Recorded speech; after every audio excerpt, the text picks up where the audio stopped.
Hey, this is Matt Boldy, and you're listening to Locked On Wild. You're Locked On Wild, your daily podcast on the Minnesota Wild. Part of the Locked On Podcast Network, your team every day.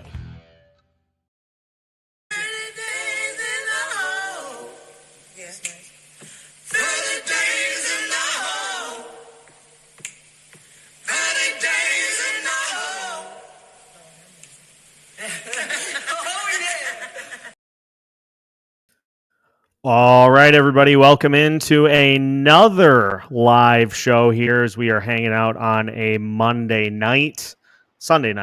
Wow, days just meld together at this point in the year, but we're glad to have you along here for tonight's show. Should be a great show.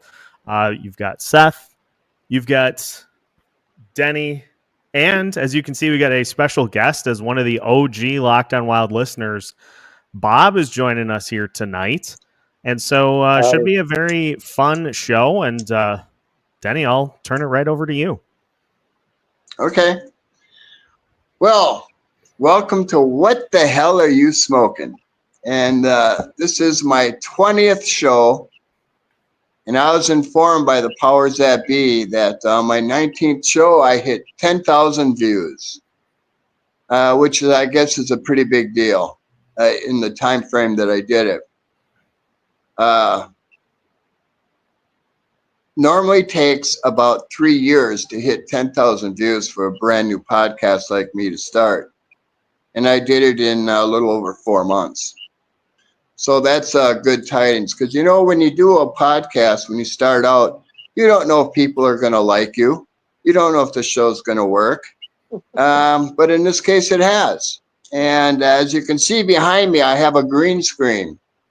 My next show, I will have my hardware, my computer, everything all set to go.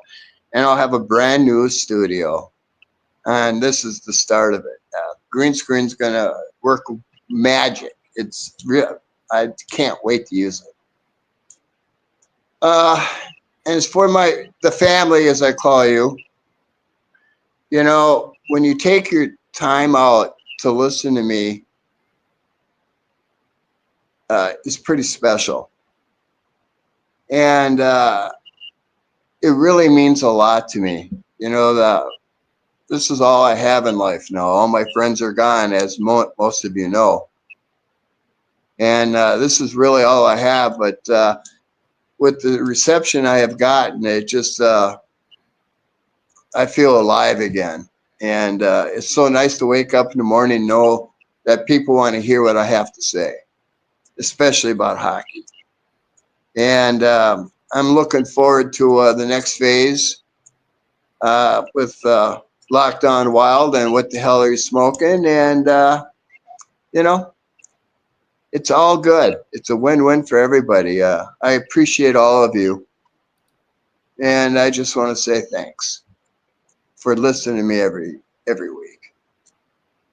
And moving on from there, you know, at the beginning of the season, I had a 20-game spread talking about where I thought the Wild would be and what everybody projected.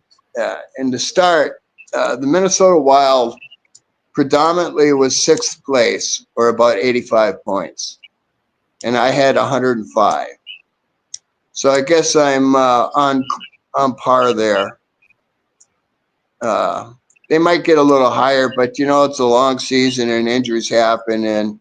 But I'm comfortable with the 105. At least we make the playoffs. Yeah. And that's the biggest deal. And then we have the Brock Nelson trade.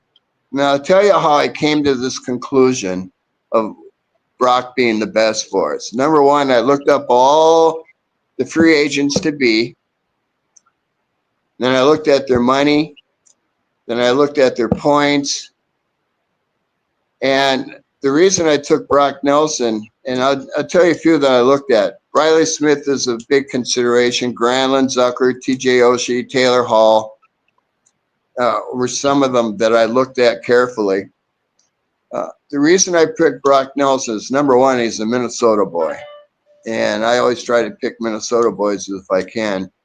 But really the biggest reason is in the last 3 years, he's scored 37, 36, and 34 goals in the last 3 seasons. And if you look at for the playoffs, that's the kind of player you want. He's got 50 points in the playoffs. He's got 27 goals and 23 assists. You know, that's the kind of player you want. You know, he's 6'4", he's big. He's good in front of the net. He's got a hell of a wrist shot. And the biggest thing is that he has a lot of history with Minnesota hockey. Christensen's his uncle and his dad. They played for Squaw Valley in '60 and won the gold medal, and that's a big deal. And now when you think about it, he gets to carry on the legacy of his family if he joins the Wild for his last contract.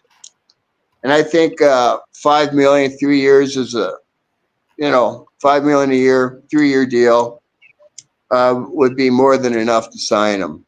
And last but not least, looking up his contract, he only makes $2 million a year in salary because he got paid a lot of upfront money up front. $5 million, in fact, I think was the number. So we could take on a contract that's $2 million, and once you know, JoJo's contract is $2 million. So we give him JoJo, we give him a 2nd-round pick, and a player to be named, maybe another prospect to make it happen. But I would dearly love to see Brock Nelson up on our front 6. Coming playoff time, we'd be ready for the playoffs with him. And regarding Zuggs, I don't know. I've tried to find out as much as I could about his injury. There just isn't much out there. Zuggs might be done forever.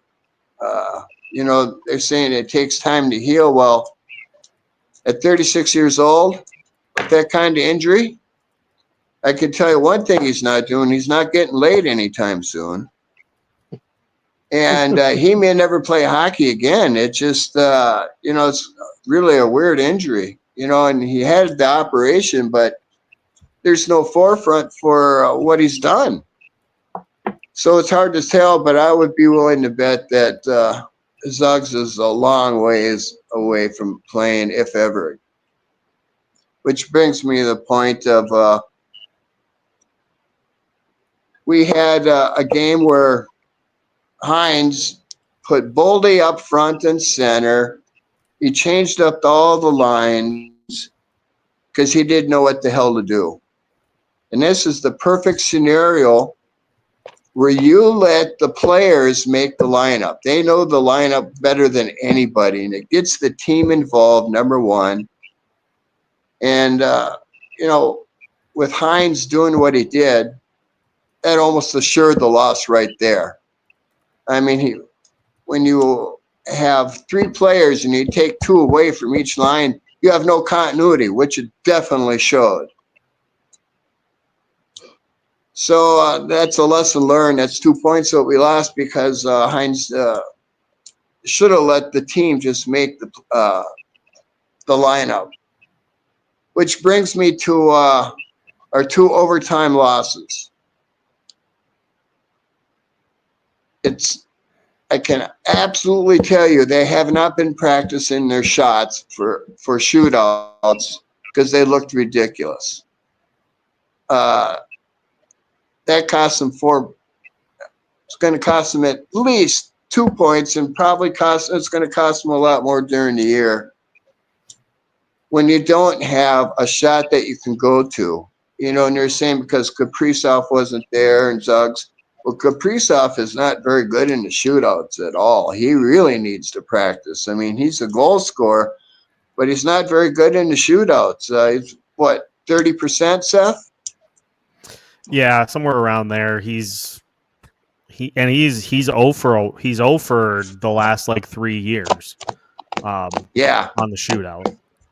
Yeah, he's not very good. And we need 5, 6 people, all they do is they got to practice a shot. So when they go, they know they can make it.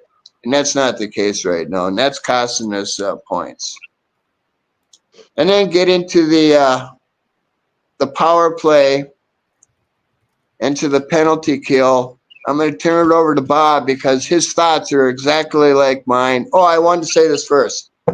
If anybody wants to join the show, just let Seth know, and we'll make it happen. I think this is pretty cool having the family on as part of the show.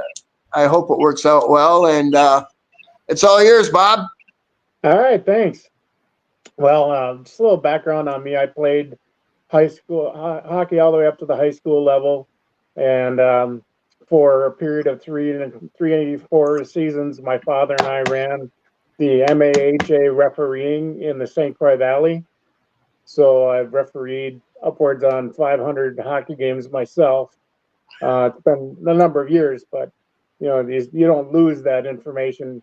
But some of the things that I've noticed on the power play particularly is that there's no movement. They're standing flat-footed, and when you're standing flat-footed, you literally have no anticipation. You're reactive, and the power play is a systematic dictation of the play instead of a reactive force, and that's what your penalty kill is, reactive. And you see them waiting for pucks to come to them instead of moving to the puck. You got to get them. You win hockey games on your feet and shots on the net. That's just facts. And with the problems with standing still, you see us getting ourselves trapped against the unmovable object, the boards. You got to get the play to the center, and the center. And that's the bumper player in the middle needs to be that playmaker. Rossi's very good at it. And instead of winding up to shoot, you need a guy that can just pull the trigger and get it back to the net quickly. And so that's what makes Rossi good there. He's compact. The other thing is, when you're standing still, you're not creating odd man opportunities. You're continuously trying to create 2-on-1s, passing lane opportunities to where you can get to taking a shot. But if you're standing still, they're dictating to you. They're pushing you. So you can't create a moving screen without people moving. That's right. We don't use the weak side. If you go to the weak side Boldy, I'd consider the strong side your shooter lane. But if you go over to that weak side, move it down to the shooter from the left side below the goal line and back up to the bumper, then you have two options. You can get the post shooter, or you can get the bumper taking the shot. So we're giving up a lot of opportunities there. And my thoughts exactly. The worst part of it is their zone entry is horrible. It seems like they're on 2-3 different pages when it comes to the dump and forecheck, and they really have to start coordinating that. And because you can't get in unless you get in the zone, you can't establish an offensive scheme like a 1-3-1. The 1-3-1 is where you have a net front, you have your quarterback out at the blue line, then you got 3 across the dots and the hash marks. And that's the most popular system in hockey right now for a power play. So, those creating movement is gonna, you have to get in the zone first, get that establishment, and then you dictate the flow, not your opponents. And we saw that on the power play last night where Kaprizov, he was Johnny on the spot. And if you looked right behind him, Eck was right there. If Kaprizov missed it, if that puck didn't jump Eck's stick, it was in the net. So, it was a multiple opportunity positioning there. So that's kind of my take on the power play. I don't know. What are your thoughts, Seth? I like a lot of what you said in regards to not moving. I think there's been a big problem with players being timid to shoot too. Like, I don't know True. if it's that guys are afraid that their shots are going to get blocked and sent back down the other way. But there are just so many times where a guy is driving the net and all of a sudden just hesitates and then tries to pass it back up to the top. You gotta shoot the puck. You can't score in a power play if you don't shoot it. And I'm always, ever since I took over as host of the show, I've been pro shoot on the power play and just try for rebounds. Guess what? If you have a shot and it gets picked up by the other team and they clear it, it would be no different than if you didn't shoot the puck and the opponent got the puck and still cleared it anyway, but at least you get a shot on goal. Yeah, Shoot exactly. Try for rebounds, get players down low. Like, if you have an opportunity to drive up and let one fly, do it. Like, you don't need. I don't want to see guys default to kicking it back out to the top of the zone. Like, if you've got the puck and you're working it down low, let it rip. Yeah, I'll remember last year, Lou Nanny, when we were playing down in playing the Hurricanes, I think it was. He said every player ought to have a shot quota. You know, I think before games they should set goals for themselves. Say, I'm going to get this many shots on net. Watch me do it. Yeah, and give themselves something to shoot for. Load up that stick. If you're going to shoot a pistol, you want to load it up with 6 bullets. Sometimes I think Marcus Johansson's out there with an unloaded gun and the only bullets in his pocket. That's why I called him Barney Fife last night. So yeah, I think we can get a lot more shots on the power play for sure. Just it's that anticipation, it's the movement, and it's the creating passing lanes and zones. And you can watch a lot of internet on the internet. You see the 1-3-1 all over the place, and that's everybody uses it. Montreal, Toronto used it really effectively. The Sharks, and especially the Oilers, use it very effectively. So yeah, Winnipeg also uses it, and to great effect. Yeah. Now, on the other side of that, we're talking the penalty kill. I think the Wild, they get too wide. They let them have the outside all night long. They clog up that middle and don't let the passes get through the center, because that's where they're getting killed, and the back corner of the net. Last night, Middleton just was not in a position to tie up the stick. Was it Forsberg that scored that first goal on the Predators last night? I think it was O'Reilly. I can't remember. Oh, okay, yeah, it was Riley. But Midzi just was not there and close enough to control the stick. You got to be there. That's the biggest thing there. Don't if you're standing there, staying in contact with that player, they're going to roll off you, get their stick free, and get a shot. And that's haunted us all season, that back post problem. But that's, as far as the penalty kill, I think if they keep that outside more and then tighten up the other 3 players, stay closer to the hash marks and keep that front of the goal a little bit, clearer for clearing the rebounds. That's I'm not really a huge penalty kill guy, so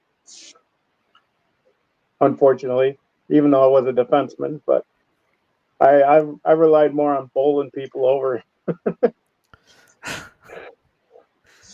Yeah, and Bogle once again loses his man, and of course they score a goal because he's nowhere to be found.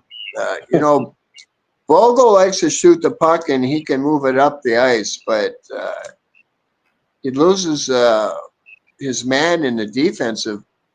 And, of course, they get wide open shots and high-risk shots, and, of course, they're going to score on them. That's what happens. Yeah, look behind Bogosian. That's the guy scoring. I think that was part of the reason that the Wild went and got David Juracek, is to replace Bogo on the roster at the latest by, the end of the time that his contract is done. Now, he got called up, and Alex and I will talk about this for tomorrow's episode quite a bit. He got recalled already today. So the coaching staff wants a chance to get a look at where he's at in his process. But he profiles, I think, he's a big body. He's got a good shot. And I think him and Middleton will be the big defensemen on this team over the next few years. I would imagine he's going to take Bogo's spot as soon as he's ready. Yeah, that would be great. I hope so. The other thing I certainly hope so. One of the things I forgot I was going to mention is we have this terrible habit of getting both defensemen behind the goal line and both on one side. That first goal from Chicago, I mean, it was 5 wild players on Connor Bedard.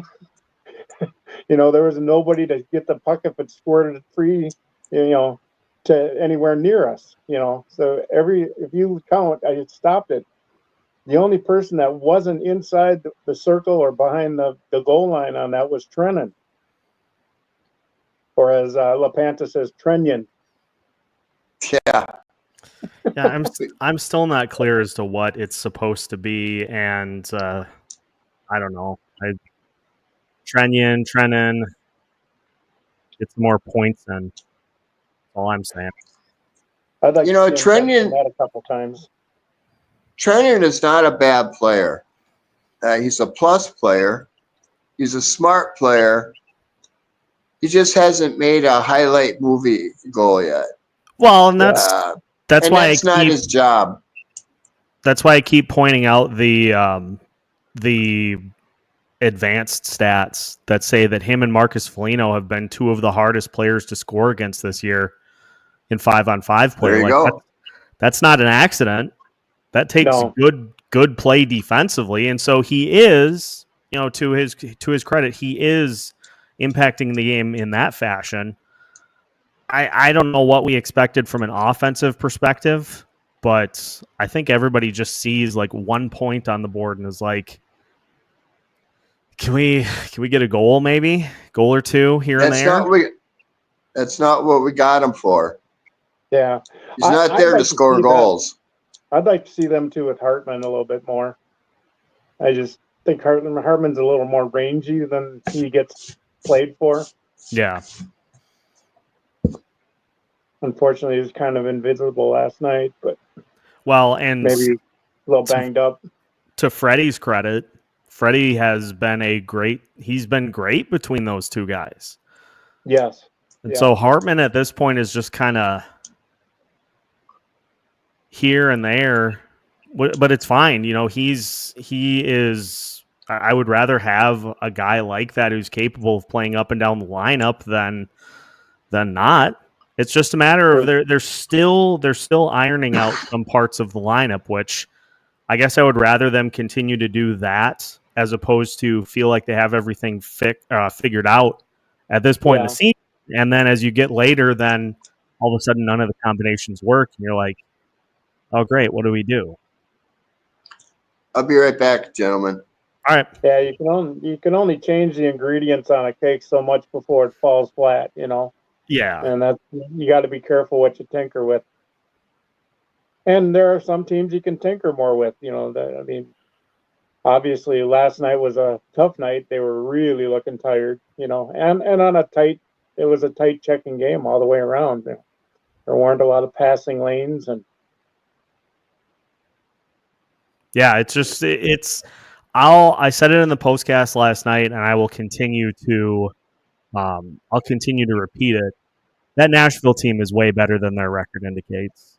They should be better with the players that they have. They're pretty good defensively. They just can't score at all.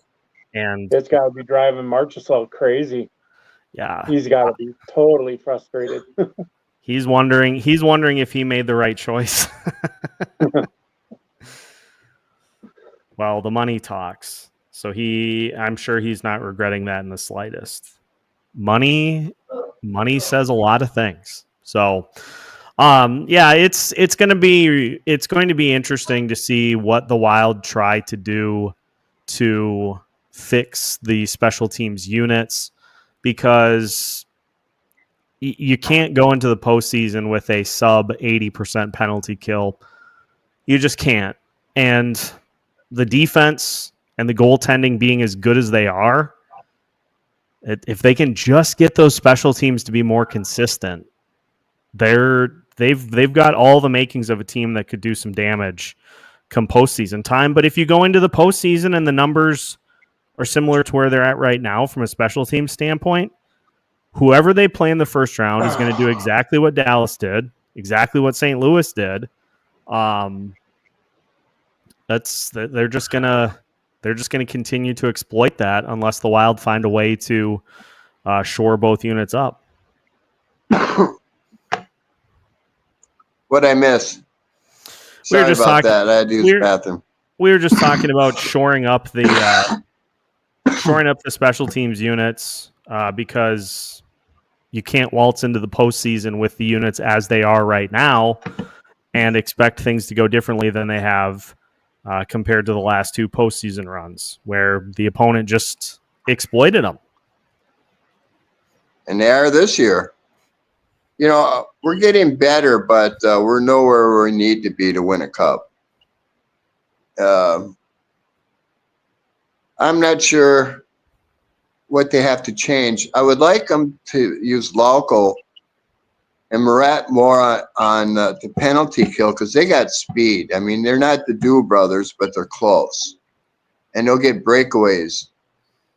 Other than that, you know, they're not doing bad. I mean, what are the 1 for 15 in the last 3 games or 6 games, whatever? From a power play perspective, yeah, they snapped that long skid of having no power play goals, and the penalty kill right now is they're at 73.7%.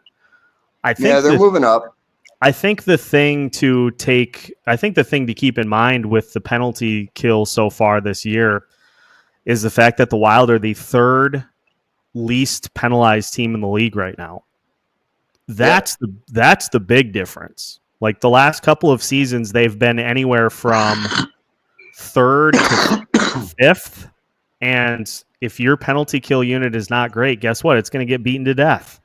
So this year, at least, it's not getting beaten to death per se.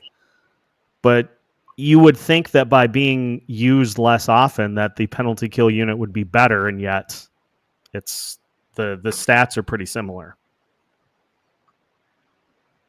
Well, you got to work with what you got, and their placement of players is better. I mean, they're starting before the blue line, which I like.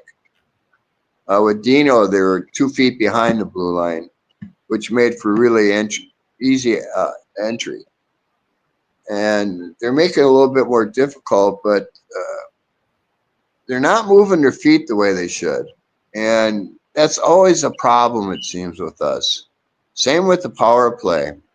They pass it around instead of moving their feet and making the defenseman move. And when you use the aggressiveness of the defense, that creates lanes. You know, they do it once in a while, like that goal they got was really a pretty one. But they don't do that all the time. And as Bob brought up, they're standing around passing the puck. And as you brought up, Seth, they're not shooting. Better to shoot it and have them clear it than do nothing with it, which is what they do a lot of the time. It's a good question from Mike on the power penalty kill side of things. Why is the PK so passive? They never pressure the puck handler. Almost all elite penalty kill teams are aggressive. I mean, God, we've seen it. We've seen it against the Wilds numerous times lately. Is teams are starting to pressure the player that is trying to do the drop pass to Kirill, and it's causing some issues. Well, they get in the box, and that's all they do.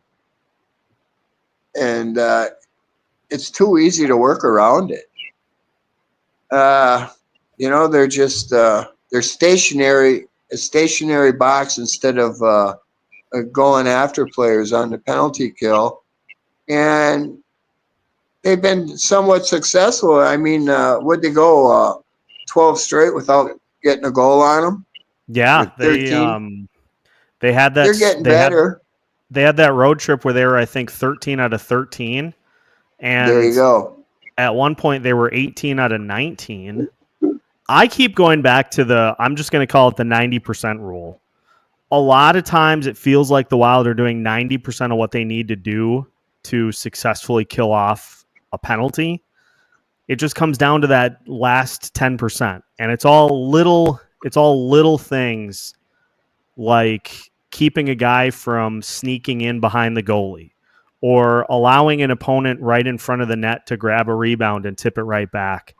Yeah. And those little 10% details make all the difference. You can have a penalty kill where you kill off 1 minute, 58 seconds, and then all of a sudden a team gets a loose puck and they fire a shot and they score. Still a failure, even though you did most of what you needed to do. I think that's part of the issue too, is you have to be rock solid in that entire 2 minutes.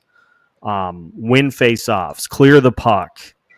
All those little 50-50 things, it seems like, come back to bite you, and that's happened to the Wild more often than not when they have given up a power play goal this year. Well, it's all the more reason why we need Brock. Lots of blocks this year, and they're not afraid of giving up the body to block. I think sometimes it's the net side blocks that are haunting us a little bit, like Brock the other night, off the blade of his stick. But that's not the usual. I mean, Flower usually picks up that. Not much you can do. What do we got for questions? We got a few points to get to here. Okay. Let's start with Hoptics. Number 1 in the league. Who would have ever thought we weren't supposed to be this good this early? This is the type of season that Hoptics has been expecting for a couple of years now. And look, we get further and further into this, and the Wild continue to pick up wins. There are a lot of games left, so we're not it's not a shoo-in that the Minnesota Wild are going to just waltz their way into the postseason. That's not guaranteed whatsoever. But I don't remember a time. I think this is the earliest in the season that the Wild have been at or near the top of the league in points since 2011. I think Michael Russo said it was in December where they had a share of the top points in the NHL. So they clearly have found a formula that works. It's just a matter of making sure that it continues and that we don't have any critical injuries slow this thing down. Well, as you know, last night I told you I got the Wild at number 1 on the power board for this week. And THG this morning had the Wild at number 1 too. First time in I can't remember another time we've both hit it on the head for the Wild. We always have major discussions. I think it almost pained him to put us in number 1. His wife was probably over there giggling at him. Yeah. And he said the same thing. He goes, they're winning, and they're winning all the time, but I'm not sure how they're doing. He's not that impressed. And then I pointed out our defense is elite. And I said Kaprizov is playing the best hockey in the NHL. And you could have the kid in not Columbus, but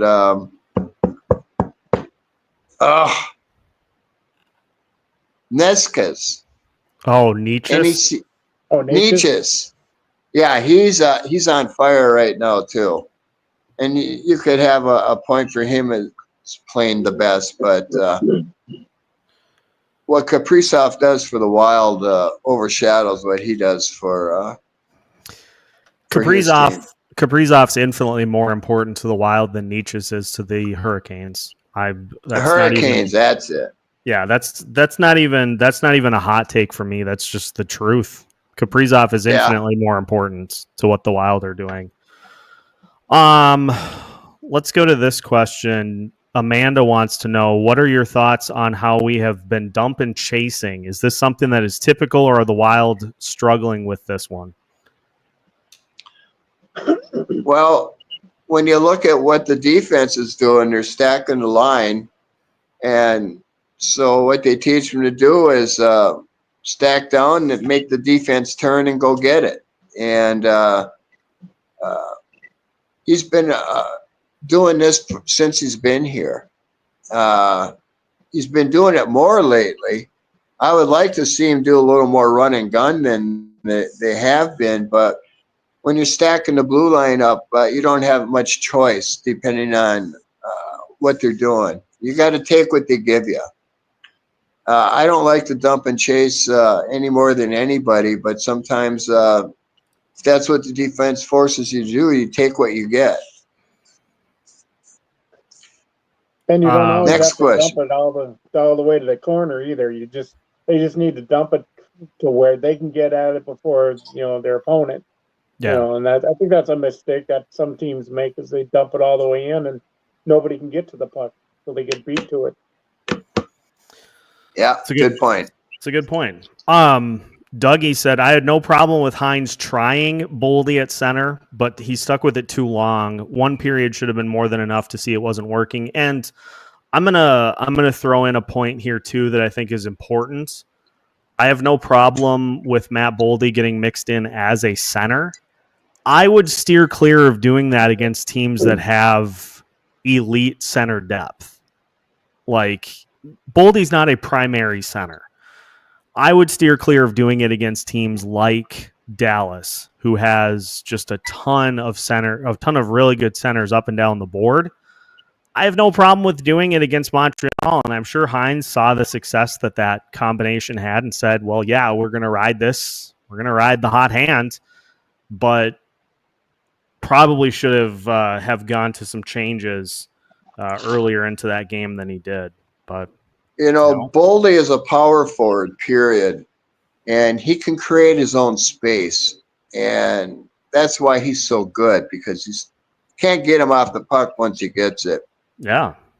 And when you can create your own space, and when you got a shot like he does, that's your typical power forward, and that's what he should be playing. He can play center, but he's not his best when he's playing the center. Well, and this is where Brock Nelson would help too. Nelson's absolutely he's winning faceoffs at like a 56% clip. Tell me that wouldn't be a great weapon for John Hines to have late in games where he needs a faceoff, a power play faceoff, or a penalty kill faceoff. You could slot Brock Nelson in and say, we like our odds, we like our chances. And the thing I like about Brock too, he's going to be 34 years old, so Hines won't have a problem playing him.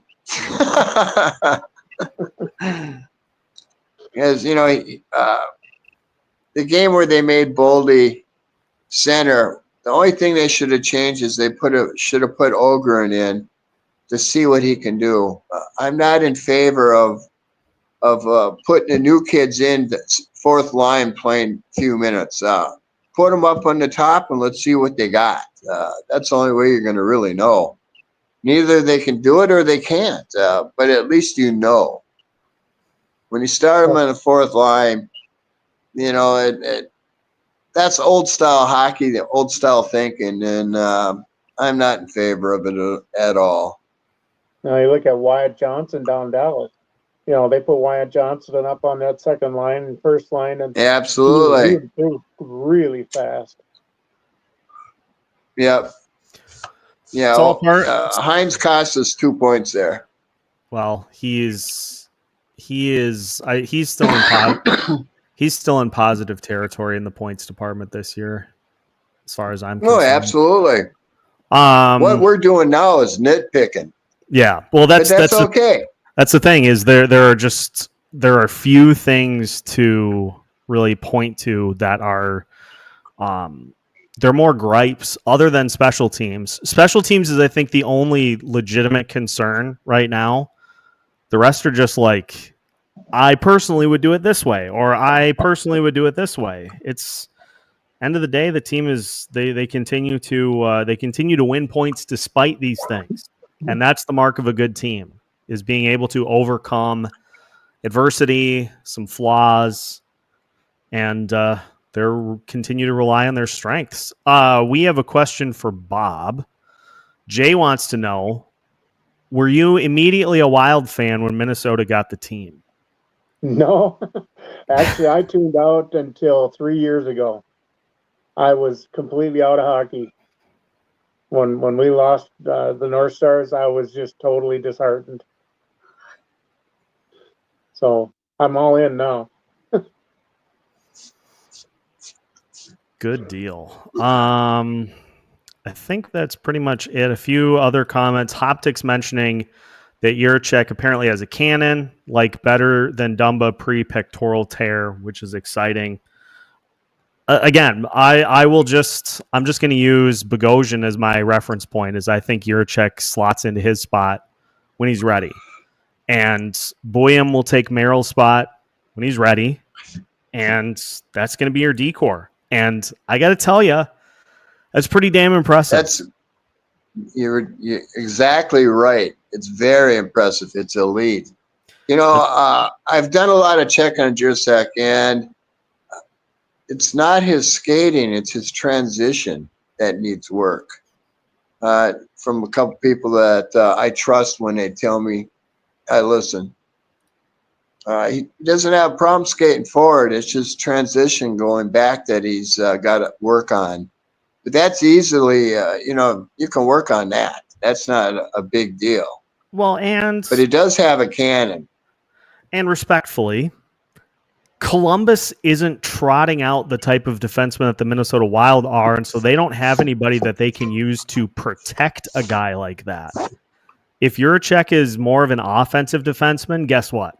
You got Jonas Brodin or you've got Jared Spurgeon that you can slot with him, and that'll be just fine. Yep, exactly. And go ahead. I saw some of the Columbus people, too, talking about how he lost his edge and he lost some of the bite to his game.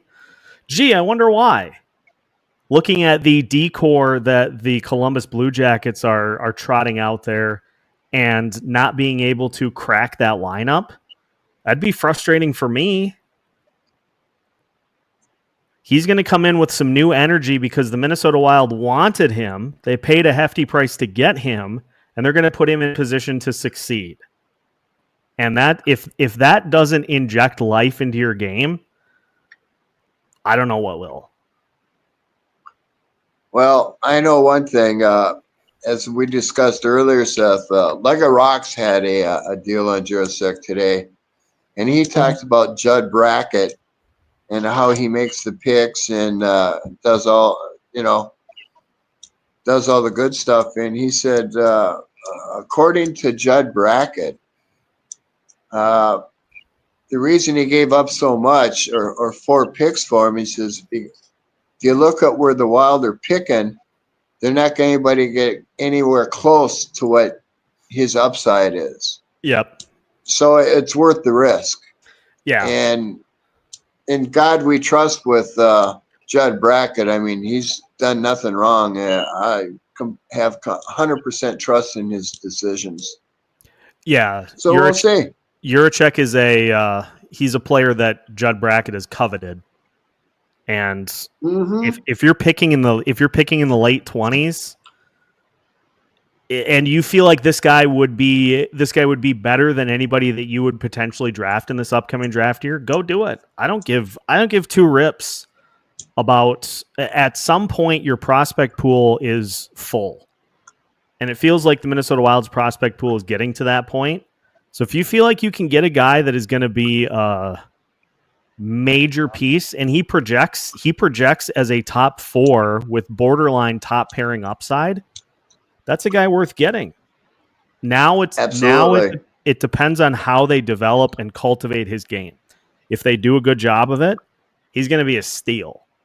If not, then then it'll be one that we look back on and say, boy, that was a hefty price. But I don't know. I guess I'd rather see a GM roll the dice than just continue to kind of do the same things over and over again.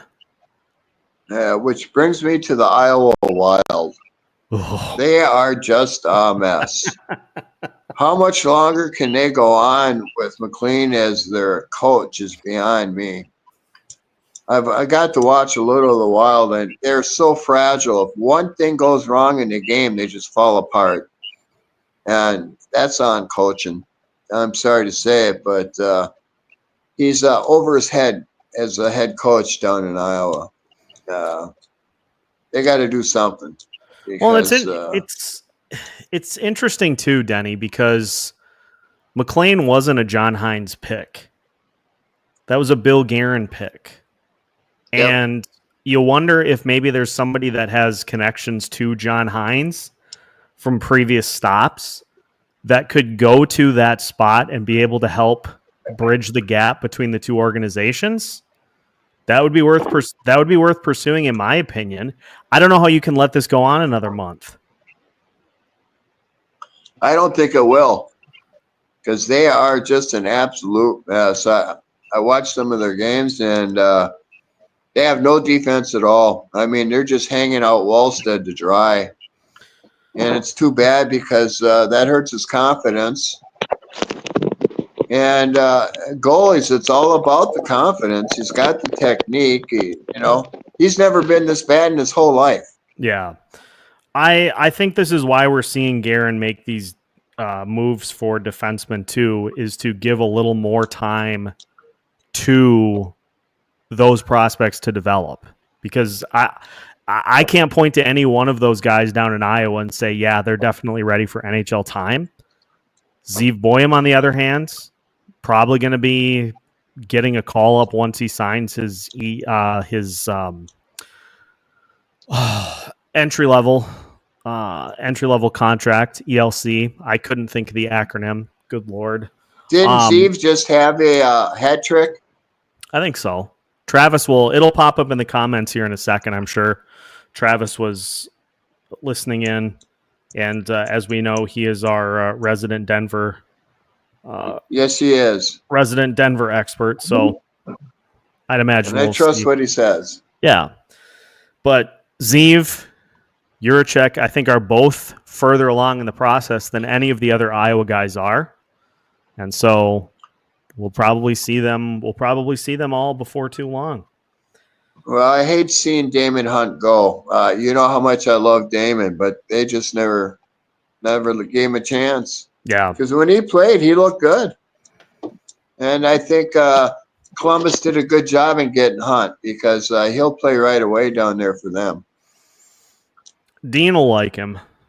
Dean, I mean, Yeah. he knows a little bit of him from his time as coach here, but he'll get a chance to see him up close and personal. And for Columbus, where they're at in their process, you just throw as many young players as you can into the lineup to see who's going to be part of the equation going forward.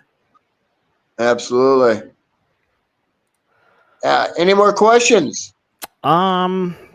We have one thought from Andrew that there we go. This has been a big distinction between Dean and John Hines. Andrew says Hines' mid-game line changes have been refreshing and have actually worked most of the time, which is absolutely accurate. Oh, yeah. Dino never made changes. No. He refused to make changes, and he lost a lot of games. Take the Dallas series, for instance. He refused to make any changes, and he got killed for it, And here's Trav. He said Zeev had a hat trick 2 weekends ago. They were off this weekend. Doesn't look like Rieger Lorentz is doing much yet.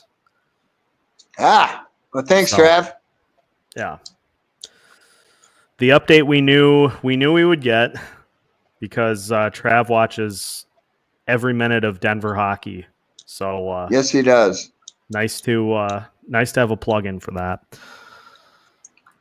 Damon Hunt will be Dean's new Freddie Gaudreau.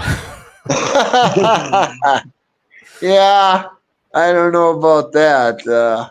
Yeah, because I like Damon Hunt. He doesn't play center. Yeah, they got a good one in Damon. I'm going to tell you right now. I like his play. It's too bad Hines would never give him a shot.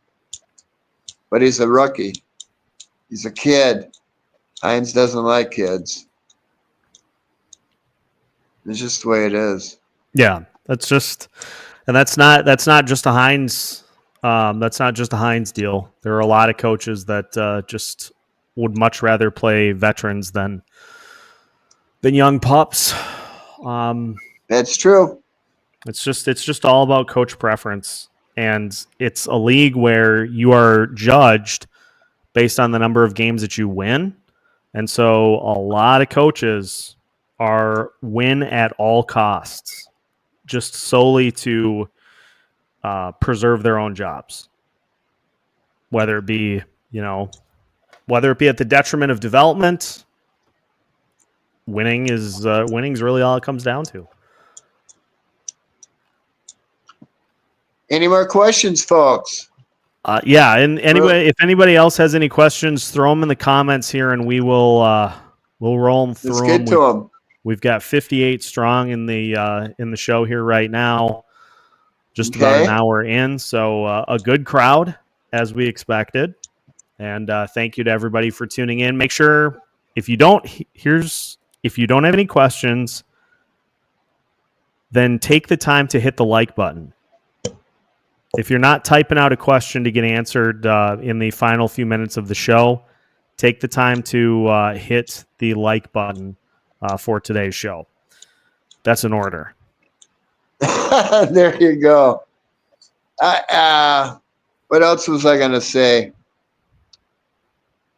There was a few people that would say, guys, last night there was a few people that wanted to know how they could get in on shows and things. Maybe Seth, if you share a little bit about that process. Oh, yes. Good call. Thank you, Bob. Good one.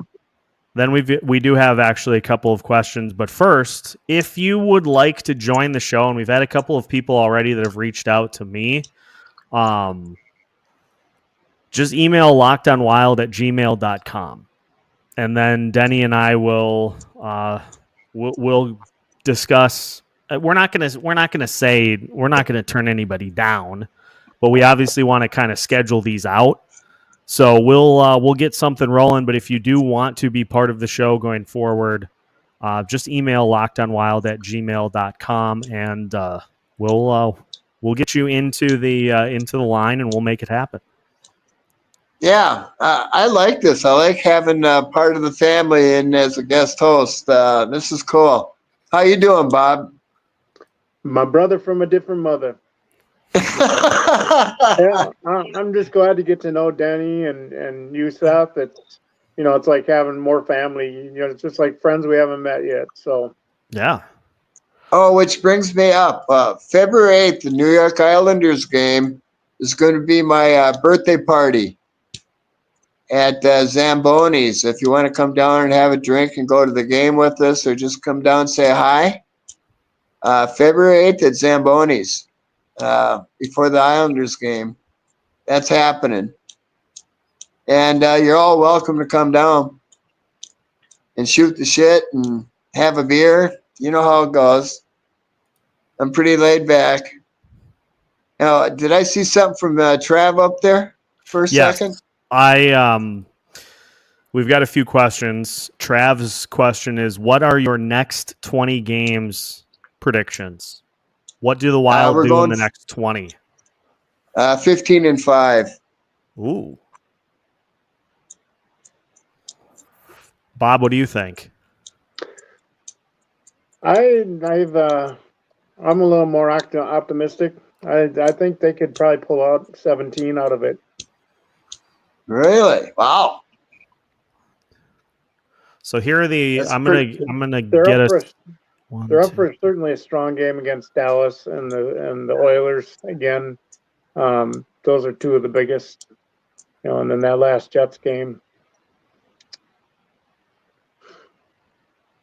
They've been close against Dallas and Winnipeg. One of these times you think it should flip. I mean, one of these times I think you just got to go do the thing. And well, the game against Dallas, that first period, is the most dominating performance I've seen the Minnesota Wild have since its inception. Maybe Chicago Blackhawk game when I think about it. But, we could have easily went up 3-4-0. You got to give Hellebuck credit. He stole the game because we certainly outplayed him. Yeah. And, those things happen. You got to give hats off when it's due. And but I like our chances against Winnipeg. They've come back down to earth now. And, yeah, they've lost 3 in a row. Yeah, they're 5-5 in their last 10, and that's why they're no longer number one. That's why Minnesota's number one. At least that's why I picked them. No, I don't know what. You start seeing teams that get beat up in the middle of the season. That's when the metal gets tested. Yeah, it's always easy in the new part of the year where nobody's been hurt. Yeah. Now you got to play injured and beat up. Well, they had everything going their way. The hockey guys were smiling upon them. Now it's Minnesota's turn. Yeah. I will. I'm going to hold my prediction for the next 20 games because Zach and I are going to record our December preview show tomorrow before the game against Vancouver. So I'm going to hold off on mine. But I do know the Wild play 15 games in December, and a lot of them are, well, I guess being the top team in terms of points in the NHL, they're all winnable. So I would expect nothing less than what we've seen. The Wild are going to just continue to find ways to win these games, and it wouldn't surprise me at all if in 15 games, if they find a way to go 10-4-1 or something like that again. That wouldn't shock me at all. Nothing that this team does shocks me because it's not like it's not fluky. These aren't fluke wins that the Wild are putting on the board. They are working hard, and in a lot of instances, it may take them a little while to get going, but they are doing what they need to do to come away with the win at the end of the day. And the defense and the goaltending have been solid all year. So, well, my thoughts on Gus. Before the season started, I told you he just got married, he had a baby, and he's been told what he had to do to be an NHL goalie, or he figured it out. At any rate, he came in the best shape of his life. According to Tom Reed, he lost 13, 14 pounds. And you can see it in his play. He doesn't get tired anymore. He's a godsend. He's top 5 goalie all day long. He's a top 1 goalie right now. Well, for right now, but that'll change during the season. Yeah. It wouldn't surprise me. That might be a little bit of a bold take for the rest of the season as Philip Gustafsson finishes the year as a Vezina finalist. That wouldn't surprise me at all. I expect he will be. How about that for a bold prediction? And how many people wanted to trade him? A few other shows definitely did. Yes. Last year, Gus was playing a few too many backups and snuck back for hot dogs during the game.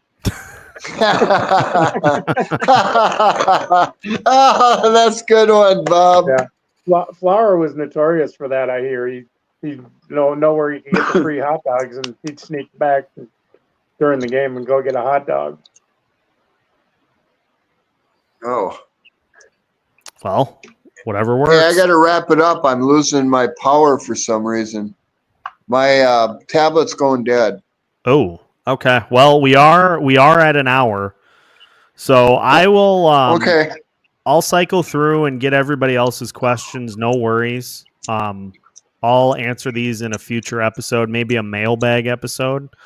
But that was another solid Sunday show, and some great discussion, some great interaction with listeners, and so big appreciation to everybody for tuning in. But one final thing that I want to say is congratulations to you, Denny, for 10,000 downloads and a hell of a start to the show.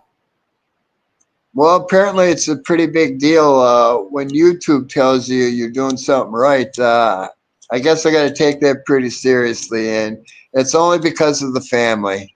You are my family, and I love it. And I hope a bunch of you show up to have a beer with me and a shot or something.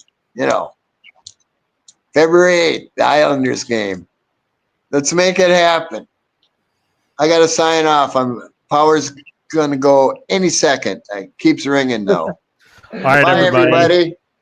Thanks for joining us, and we've got new episodes coming up for you here tomorrow as part of Lockdown Wild. So enjoy the rest of your night. We'll see you tomorrow here on Lockdown Wild.